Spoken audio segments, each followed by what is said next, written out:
In this video, we'll learn about interconversion of different states of matter.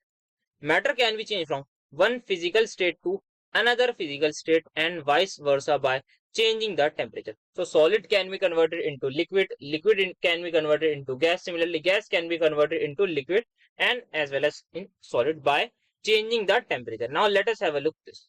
So first of all, solid to liquid and vice versa means liquid to solid. A solid can be converted into liquid when it is heated, and the liquid can be cooled to obtain the solid again.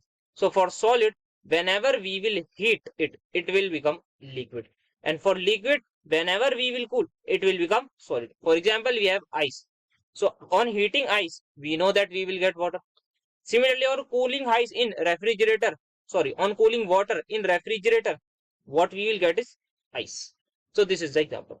Now important terms used for these conversions are as follows: melting or fusion.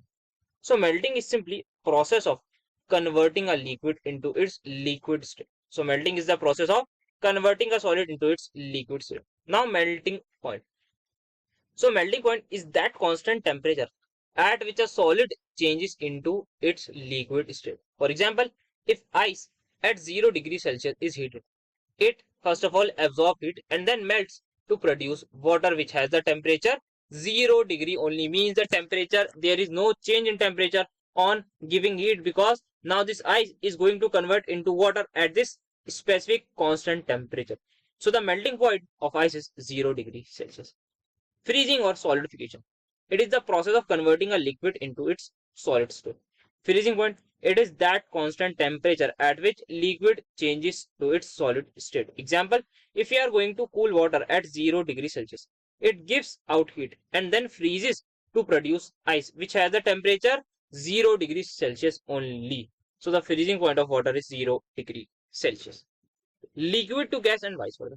Same, liquid can be converted into gas when it is heated and gas can be cooled to obtain liquid again. So liquid, whenever we will heat, we will get gas. On cooling gas, we will get again liquid. For example, we have water. On heating water, what we will get is steam. And on cooling the steam, we will get again water. Now some of the important terms. The first one is boiling or vaporization. It is the process of converting a liquid into its gaseous state. Now boiling point again is that constant temperature at which liquid changes to its gaseous state. For example, if you are heating water, it will absorb heat up to 100 degrees Celsius. Now the temperature is 100 degrees Celsius of water. And after some time, as it will absorb more heat, this temperature is not going to change. Why? Because the water itself is going to convert itself into steam at 100 degrees Celsius only. So the boiling point of water is the constant temperature and it is equal to 100 degrees Celsius. Condensation or liquefaction. So it is the process of converting a gas into its liquid state. Condensation point, it is that constant temperature at which a gas changes to its liquid. Example, same just like vice versa of this boiling point.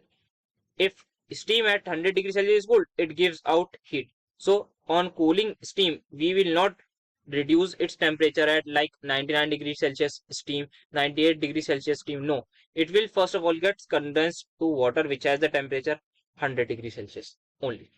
Evaporation, it is the process of slow conversion of liquid. Means when water is slowly getting converted into gaseous state. So whenever a liquid is converting into its gaseous state, but the process is slow, it is called as evaporation and it occurs all temperature. The major difference between boiling and evaporation is this: boiling point, for boiling there is a specific temperature which is called as boiling point. For evaporation, we don't have any specific temperature, so it occurs at all temperature. Solid to gas and vice versa. On heating, some solids get converted directly into gases without changing itself into the liquid state. Similarly, when this gas is cooled, it changes back to the solid directly, not even into liquid. So solid on heating can give us gas. Similarly, gas on cooling give us some solid. For example, ammonium chloride solid can be heated directly to form ammonium chloride vapor, and vice versa. On cooling this ammonium chloride vapor, we can get ammonium chloride solid. Naphthalene was and iodine also get converted directly from solid into gas and vice versa. Now let us have a look some of the important terms. First one is sublimation. So this is the process of converting a solid directly into its liquid state. Now sublime. So during sublimation, when a solid changes to its gaseous state. The gaseous form is called as sublime. Whereas sublimate, during sublimation, when gas is cooled to form the solid is called as sublimate. So iodine, whenever is in solid form, we will say this is basically sublimate. On heating it, we can get sublime, which is iodine gas. And on cooling this iodine gas, we can again get our sublimate, which is iodine solid. Deposition. It is the process of converting a gas directly into its solid state. So here is a short graph flowchart type. So this one is liquid. On vaporization, we will get gas. On condensation of gas, we will get liquid. Similarly, freezing of liquid will give us solid. So melting of liquid, basically melting of solid will give us liquid. So solid sublimation will give us gas, and gas deposition will give us solid. I hope it is clear to you. Thank you.